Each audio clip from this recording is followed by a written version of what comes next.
I found out about my GF affair with her boss and I'm struggling to cope. Long post. We were a 4-year-old couple in our early 30s living together without children. There were some intimacy concerns, and I wanted her to go to counseling since she was dealing with her feelings and talking about them, but she was too afraid. The last time we kissed was in July, and she was simply not there.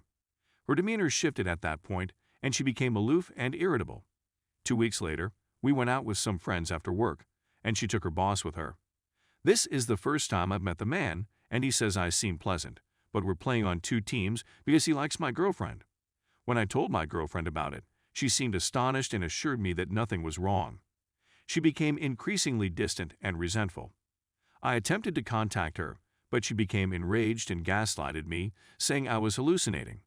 I resolved to put in more effort and take her out more often, but her attention was constantly elsewhere. Then, during our vacation, she informed me that she didn't feel anything the last time we kissed, that she has no desire for me, but that doesn't mean she wants to end the relationship. We agreed to continue the discussion after the vacation.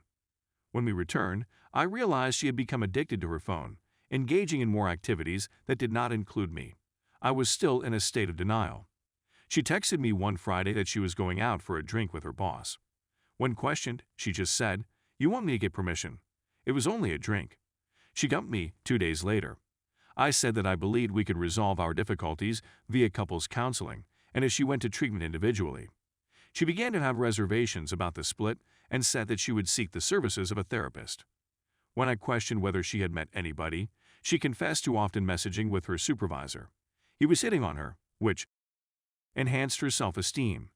He also offered her to accompany him on his October vacation in Croatia. She had no intention of going. I was outraged, but I trusted her. When the dust cleared the following day, I realized that tail didn't make up, so I checked her messenger, and it turned out to be a full-fledged affair. She told her 2 closest pals everything. It lasted a month. They kissed a few times, and they went on many dates. They decided that he would follow her lead while she would establish the limits.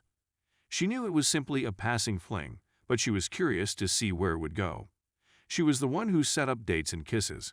It would be a pity, she told her pals, if they didn't have. She was genuinely thinking about accompanying him on that trip. They were having an affair in his vehicle outside our apartment and at work.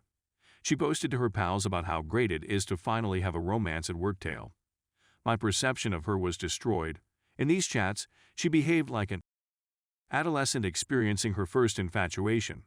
They had a date set for the day my aunt died, and she complained to her friend that she had to cancel as a result. On our vacation, I'd even assisted her in purchasing a present for him that was meant to be for her buddy, and it stung like hell. Her buddies, on the other hand, sickened me. They congratulated her, saying things like, "I envy you the butterflies in your stomach. Take what you can from this, and don't tell your lover." One of them even volunteered to cover for her so she could accompany him to Croatia.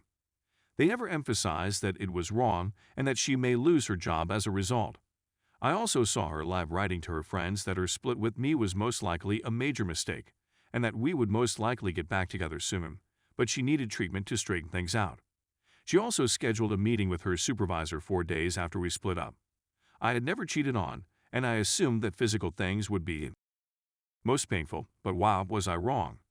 It was the lies and machinations, as well as how simple she made it for herself. What she did and said was terrible. I wanted to think she was lost, and her desire to go to treatment was sincere, but so much of what I read appeared premeditated. She was in tears the evening before D-Day and asked if we could chat since she felt like the split was a terrible mistake. I told you we'd chat in 2 days. I needed time to collect my thoughts before seeing my therapist. Before that, I also wanted to get everything out of her flat. A part of me still cared for her and hoped she'd grow up and fight for our rights. But deep down, I realized that there was no going back from some of this stupidity. It would be etched in my memory for the rest of my life. I didn't think she was fully evil at first, but now I discovered a very heinous side to her. I was intrigued as to why, and I hoped that when all was disclosed, she would tell me the truth since it seemed possible that this would be the final time we would ever speak. As soon as we finally met, she voiced her trepidation about her feelings and wishes, that she needs more time to discuss her concerns with her therapist. I told her straight out that I had read all of her communications. She was relieved. I questioned her about why she didn't tell me after I had given her so many chances, and she said that she didn't want to hurt me and that she was ashamed, which made me angry. When we reunited, she was supposed to confess her sins. Of course, I stated it was nonsense since she knew I wouldn't be interested in mending anything after she said it was ridiculous. Questions about details made her defensive at times, and she attempted to keep the matter as simple as possible. Despite her claims that she felt wanted and that something was finally happening for her, she concluded that it was not worth it in the long run. She then asserted that she didn't mean some parts of what she had written. Given that she was unsure whether or not she liked him, she didn't want to have relations with him or go on that trip with him. When I inquired as to why I should believe her rather than my own eyes, she said that she didn't know why she wrote such things and that she felt bad. She also said that it was her biggest mistake in her life, that she feels like trash for having injured me, that she regrets not seeking therapy sooner, and that I deserved more than she had received. I was in agreement. She conveyed her remorse for the situation.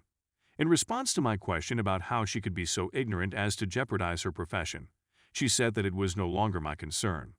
She told me that she planned to meet with him on Friday in order to ask for a break so that she could figure out what she wanted to do. Yes, you are accurate.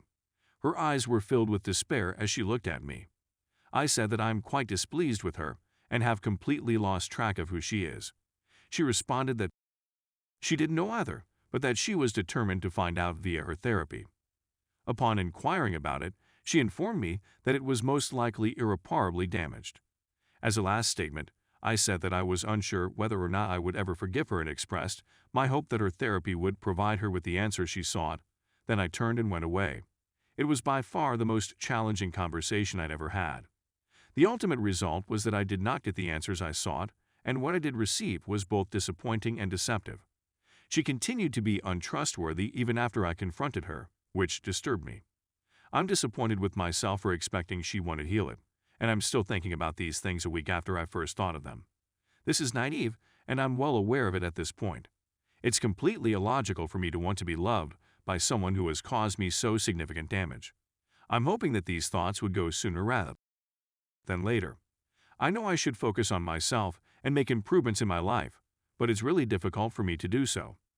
I'm enraged and jealous since the affair is most likely still going on and she's having a good time with someone else, while the corpse of our relationship is still fresh in my mind and I'm suffering as a result of it. Living with the loss of a house and marriage, as well as the feeling of betrayal, may seem like an impossible task from time to time. Edit. Wow. Thank you so much for all of your responses, frank opinions, and words of support. Many of you suggested that I inform HR at her place of employment, as well as all of her friends and family about the affair. I agreed. I understand the reasoning and I've already brought it up with my therapist to get her perspective. She urged me to consider if engaging in such an activity would be beneficial to me or would just exacerbate my pain. As a result, I've decided not to do so since it would just add to the drama. Worry and focus on her that already exists, which is the last thing I need right now. When I don't think about her, I feel better, and it's the best thing I can do right now to help myself heal from this experience. I only want to inform our mutual friends who may inquire as to why we have broken up if they see us out and about.